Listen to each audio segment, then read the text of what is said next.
Olá, pessoal! O tema da nossa aula de hoje é proteção do complexo dentino pulpar, os materiais odontológicos que nós vamos utilizar quando é necessário proteger a polpa ou a dentina. Então, vamos ver o que é isso. Dentre as classes de materiais odontológicos, nós temos materiais que nós vamos aplicar diretamente na cavidade bucal do paciente ou outros materiais onde nós vamos construir peças laboratoriais, muitas vezes, e depois levar isso à cavidade bucal do paciente. Então, dentre os materiais que a gente aplica diretamente na cavidade bucal, nós temos materiais preventivos e restauradores, que é onde se encaixa o tema da nossa aula de hoje. Mas nós também temos outros materiais que vão ter outras aplicações, como, por exemplo, os materiais de moldagem, o gesso, onde parte nós vamos utilizar na cavidade bucal do paciente, obter um modelo com o gesso, e aí, de repente, o protético vai trabalhar numa peça para prótese, num aparelho ortodôntico, por exemplo. Então, nós estamos falando de materiais preventivos e restauradores. Os materiais preventivos podem ser, por exemplo, a escova dental, um dentifrício, o flúor, um selante.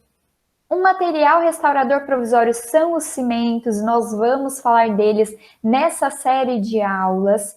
Um material restaurador definitivo é a resina composta, o cimento ionômero de vidro para restauração ou amálgama. E no tema da nossa aula de hoje, quem são os protetores pulpares? Nós temos materiais que vão ser utilizados para fazer o selamento de uma cavidade, como o verniz cavitário ou o sistema adesivo.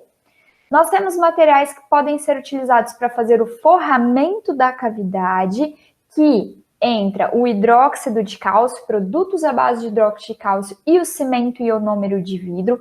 Hoje, nessa aula, nós vamos falar um pouco mais sobre o hidróxido de cálcio. E nós temos também materiais que vão ser utilizados para fazer a base cavitária, que vão ser o cimento ionômero de vidro, cimento fosfato de zinco e cimento dióxido de zinco e eugenol. Nessa série de aulas nós vamos falar aí sobre esses materiais protetores pulpares. Bom, e por que a gente precisa então fazer uma proteção pulpar? Vamos relembrar aqui que o dente, ele é um órgão, ele é composto pela parte coronária, parte da coroa, a parte da raiz, tem várias estruturas e substratos. Então, nós temos o esmalte, a dentina. Esse esmalte e dentina, eles estão protegendo a polpa. A polpa é a parte viva do nosso dente, onde tem ali nervos, vasos sanguíneos, células especializadas, né? E se esse esmalte e essa dentina sofrem uma injúria, nós precisamos proteger a polpa, porque é ela que mantém a vitalidade do nosso dente, né? Então, por que a gente precisa tanto proteger essa polpa? Primeiro, porque ela tem uma função de nutrição. Ela que mantém a vascularização e a oxigenação. Então, através ali dos vasos sanguíneos, né?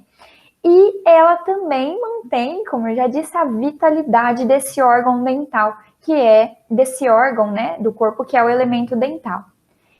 A polpa, ela também tem uma função formadora, que é a função de formar a dentina primária. Então, lá na odontogênese, são os odontoblastos que estão na polpa que vão formar a dentina.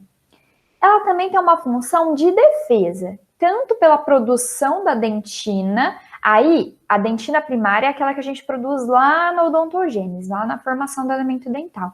A secundária, a gente vai produzindo ao longo da vida como se fosse uma barreira de proteção. Então, a polpa ela vai secretando mais dentina para se proteger. Ou uma formação, produção de dentina terciária, que aí também já é uma proteção a uma questão mais agressiva. Nós vamos ver aí, relembrar esses tipos de dentina. Essa polpa, ela também, para se defender, ela inflama frente a uma resposta ali às agressões que esse elemento dental pode estar sofrendo. E a polpa também tem uma função sensorial, ali tem os nervos, as terminações nervosas livres, né? E frente a uma agressão, o que que ela faz? Dor, né? Para avisar que tem uma agressão, tem alguma coisa ali agredindo ela. Então, para manter a vitalidade dessa polpa, né, manter essa polpa intacta, que a gente precisa fazer a proteção pulpar. Então, quando eu tenho um dente que sofre uma injúria, então nós vamos ver aqui, ó, que esse dente sofreu uma cárie, pela doença cárie. Então, aqui nós vemos já uma cavidade em esmalte na proximal desse molar. Essa cárie, essa injúria, atingiu a dentina e nós vemos aqui que chega até a polpa. Se atingir a polpa, e aqui, que é uma porta de entrada para micro-organismos, entrar dentro das camadas desse elemento dental e atingir a polpa de uma maneira que não seja reversível, a gente precisa partir para um tratamento endodôntico, que é o tratamento do canal desse dente. Entretanto, se a gente tem uma injúria que não atingiu essa polpa, não jogou micro-organismos aqui dentro, ou até chegou a atingir, mas isso é reversível, então dá para a gente fazer a proteção pulpar na hora de restaurar esse elemento dental. Então, com o grau de comprometimento dos tecidos dentais também vai ter a ver com a profundidade das cavidades que eu vou ter. Então, se a injúria, a doença cárie ou qualquer outro tipo de injúria atingiu só o esmalte, eu vou ter uma cavidade como essa, uma cavidade rasa, só a nível de esmalte. Se essa injúria atingir o esmalte e dentina, eu já vou ter uma cavidade média. Eu consigo ver aqui que tem comprometimento de esmalte, que eu já cheguei na dentina. Esse paciente também já vai ter uma sensibilidade dolorosa maior. Então, eu posso ter cavidades médias ou até mesmo profundas com comprometimento de dentina. E se essa injúria já atingiu os tecidos bem próximo à polpa, ou até mesmo à polpa, eu vou ter cavidades muito profundas. Aqui eu consigo enxergar nessa região já a luz do canal, onde está a câmara pulpar, né? São cavidades extremamente profundas. E isso vai influenciar no tipo de proteção que eu vou fazer, ou no tipo do material que eu vou escolher para fazer essa proteção pulpar. Então, quais são os tipos de injúria que um elemento dental pode sofrer que eu vou precisar protegê-lo, né? Então, pode ser a cárie dental, pode ser uma fratura, então o paciente caiu, quebrou um dente, expôs a dentina ou até mesmo a polpa. Pode ser a erosão dental, a abrasão, lesões não cariosas. Pode ser uma injúria por irritantes físicos e químicos. Os próprios materiais restauradores podem ser irritantes. Os agentes de limpeza da cavidade bucal ou de cavidades, né, restauradoras. Alterações de temperatura pode causar injúria pulpar. Então, se eu ingiro um alimento extremamente quente ou extremamente frio, em que a minha polpa fica contraindo, dilatando, chega até a doer, dependendo se a gente ingere um sorvete, né? Essas alterações de temperatura pode ser uma agressão pulpar. Os traumas oclusais, então se eu tenho um contato prematuro, uma oclusão que não está balanceada e eu estou sempre traumatizando um elemento dental, isso pode causar uma injúria pulpar. Pacientes também bruxistas que promovem um desgaste grande da estrutura dental, né, que chega a cometer aí até a dentina. E a condutividade elétrica. Então, às vezes na cavidade bucal a gente tem materiais restauradores metálicos, como amálgama ou uma coroa metálica, que metal é um ótimo condutor, né? Então, a gente pode ter também condutividade elétrica, térmica e elétrica, né? Que pode causar uma injúria pulpar.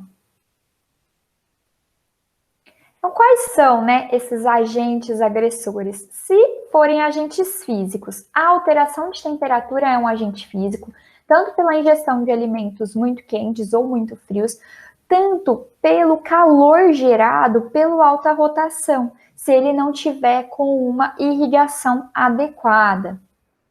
Os traumas oclusais, então contatos prematuros, uma oclusão não balanceada, vai ter sempre um impacto, uma pancada num dente, onde está aquele contato prematuro. Então, isso vai causando injúrias. Quando eu faço uma restauração de amálgama, tem ali uma pressão de condensação, é bastante força que faz para condensar esse amálgama. Isso pode ser uma pressão física, pode ocasionar uma injúria física, né? E lembrando que essas restaurações metálicas, elas vão ter uma condutividade térmica e elétrica, né, que são próprias desses materiais restauradores. O agente agressor pode ser químico, que são os próprios agentes de limpeza da cavidade, ou os próprios materiais protetores e restauradores podem ser agentes químicos de agressão. Às vezes na composição tem algum ácido ali que é mais forte, como por exemplo cimento policarboxilato. O policarboxilato não tem assim não causa tanta injúria pulpar, mas o fosfato, que tem ácido fosfórico na composição, o cimento silicato, que é um cimento antigo, não está nem no mercado mais, né, que também tem ácido fosfórico na composição. Então, alguns materiais protetores e restauradores podem ser os próprios agressores da polpa, né? Também os micro-organismos, porque eles causam a doença cárie e ao formar a cavidade ali na estrutura dental, no elemento dental, eles mesmos são porta, aquela cavidade vai ser porta de entrada para esses micro-organismos. E se eles chegam a atingir a polpa, né, essa polpa ali fica toda contaminada e pode dar inclusive uma lesão periapical, né? E também nas infiltrações marginais, né, das restaurações, como a gente pode ver aqui nessa imagem, que também são porta de entradas para micro-organismos e vão causar cáries secundárias, né? E aí, na hora de eleger o meu material de proteção pulpar, o que idealmente esse material precisa ter? Ele precisa proteger o complexo dentina-polpa dos irritantes físicos, aqueles que a gente acabou de ver, né? Então, o calor, a pressão de condensação, né? Os traumas oclusais. Ele precisa ser um bom isolante térmico e elétrico. Então, para que essas alterações de temperatura não sejam muito sentidas pela polpa e também que ele barre ali as correntes elétricas, galvânicas que podem estar acontecendo. Ele precisa ter uma biocompatibilidade, se ele não for biocompatível, ele vai ser um irritante pulpar, né? E ele precisa, idealmente, ter atividade antimicrobiana, porque se eu tenho ali uma injúria causada pela cárie, ali ficou micro-organismos, se esse material for antimicrobiano, ele impede que aqueles micro-organismos que ficaram na cavidade se proliferem, né, e cause ali uma cárie secundária abaixo do material protetor ou restaurador, por exemplo. Idealmente, ele deve ter uma adesão à estrutura dental, liberar flúor. Então, a gente já pode pensar aqui no material protetor. Quem que adere ao dente libera flúor, né? Cimento número de vidro, já tem aqui pontos para esse material. E, idealmente, ele deve remineralizar a estrutura dental, porque ali, na injúria, a gente vai ter perda de tecido dental, de esmalte, de dentina, e às vezes a gente fica com uma dentina hipomineralizada, desmineralizada. Então, se o material consegue remineralizar essa dentina, formar mais dentina, eu vou ter uma proteção mais efetiva. Então, esse material deve, né, estimular a formação da dentina terciária, dentina reacional. Esse material de proteção também deve, idealmente, fazer uma proteção contra os irritantes químicos. Então, se eu tenho uma restauração de amálgama, a amálgama libera íons metálicos que vão penetrar ali pelos túbulos dentinários, podem chegar a atingir ali camadas mais profundas, manchar o elemento dental também, né? Ter ali uma alteração de cor. E também deve proteger dos elementos tóxicos e irritantes dos próprios materiais restauradores ou protetores, né? E, idealmente, ele deve promover um vedamento marginal, auxiliando no procedimento restaurador. Porque se eu tenho um vedamento marginal, eu não vou ter a infiltração, problemas com infiltração. Então, também não vai entrar micro-organismos, fluidos ali, né? E, idealmente, ele deve ter resistência à compressão, e a solubilização. Então, ele não deve ser solúvel na umidade ali da cavidade bucal, na saliva, e ele precisa suportar os esforços, que as tensões que sofre, né, que o dente sofre na cavidade bucal, então as forças mastigatórias, movimentos excursivos. Só que a gente sabe que não existe nenhum material protetor, restaurador, que cumpra todos esses requisitos ideais. Então, a gente usa normalmente uma combinação de materiais a depender da profundidade, da cavidade e de outros fatores.